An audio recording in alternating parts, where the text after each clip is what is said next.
तर रामराम मंडळी, पुण्यामध्ये काय झालं, एका महिलेने छत्रपती शिवाजी महाराजांच्या पुतळ्याला दगड मारले, चपला मारल्या आणि शिव्या पण दिल्या. आता तिथल्या लोकांनी काय केलं, त्या महिलेचा तपास काढला आणि त्या महिलेला बोलून घेतलं.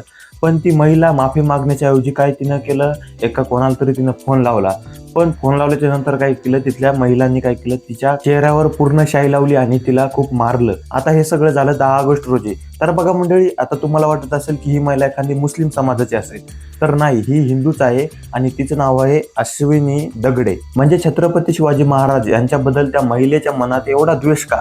तर बघा मंडळी, छत्रपती शिवाजी महाराज यांच्यामुळे महाराष्ट्रामध्ये महिला सुरक्षित आहेत आणि महिला सुरक्षित पहिले राहत होत्या. तर मंडळी, तुम्हाला काय वाटतं, या महिलेसोबत जे केलं ते बरोबर केलं का चूक केलं? तर मला तर वाटतं बरोबर केलं, कारण असं जर का कोणी दुसऱ्यानं बघितलं तर त्याच्या मनात असं करण्याची डबल हिंमत होत नाही. तर बघा मंडळी, मी तुम्हाला एका अगोदरच्या व्हिडिओमध्ये म्हणालो होतो की सूर्यग्रहण होणार आहे 12 ऑगस्ट रोजी. तर मग ते आपल्याला बघायला मिळेल किंवा नाही मिळेल ते पण मी तुम्हाला सांगितलं होतं.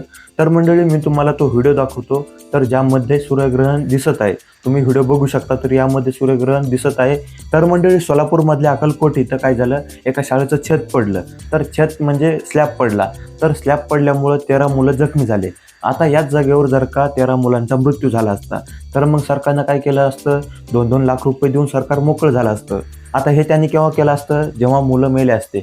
पण मुलं जेव्हा जिवंत आहेत, जेव्हा शाळेचं छत खरंच पडण्यात आलेलं आहे, तेव्हा मग प्रशासनानं का लक्ष दिलं नाही? तर मंडळी, आपल्या भारतामध्ये काय होतं, ज्या जागेवर एखादी घटना होत नाही, म्हणजे तिथं चुकीची गोष्ट आहे, तर त्यामुळे त्या जागेवर एखादी घटना होत नाही, तोपर्यंत आपल्याला त्या जागेवरची चुकी दिसत नाही. तसंच मग या शाळेमध्ये झालं.